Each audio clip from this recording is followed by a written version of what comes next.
టాలీవుడ్లో one of the star డైరెక్టర్గా నామ్ కమాయించిన వివి వినాయక్ గత కొన్నాళ్లుగా సినిమా మేకింగ్కు దూరంగా ఉంటున్నారేమో కానీ ఇండస్ట్రీకి మాత్రం దగ్గరగానే ఉంటున్నారు. కొన్ని రోజుల ముందు నుంచి అయితే వరుస ఇంటర్వ్యూలు ఇస్తూ తన ఫ్యాన్స్ అండ్ ఫాలోవర్స్తో బోలెడని విషయాలను పంచుకుంటున్నారు. ఈ క్రమంలోనే పూరి జగన్నాథ్ మహేష్ విషయంలో ఓ కామెంట్ చేసి ఇప్పుడు నెట్టింట వైరల్ అవుతున్నారు ఈ స్టార్ డైరెక్టర్. గతంలో పూరి జగన్నాథ్ మహేష్ బాబు గురించి చేసిన కొన్ని వ్యాఖ్యలు నెట్టింట హాట్ టాపిక్ అయ్యాయి. అయితే దీనిపైనే ఓ షోలో వినాయక్కు ప్రశ్న ఎదురైంది. ఈ క్రమంలోనే వినాయక్ తనదైన వివరణ ఇచ్చారు.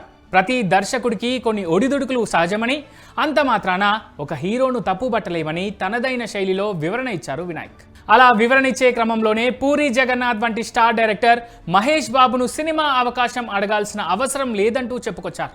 మంచి కథ ఉంటే హీరోలే దర్శకుల దగ్గరకు వస్తారని వినాయక్ అన్నారు. అయితే వినాయక్ నోటి నుంచి వచ్చిన ఈ లైన్స్ ఇప్పుడు నెట్టింట హాట్ టాపిక్ అవుతున్నాయి. దాంతోపాటే కొంతమంది మహేష్ అభిమానులను కూడా నొచ్చుకునేలా చేస్తున్నాయి.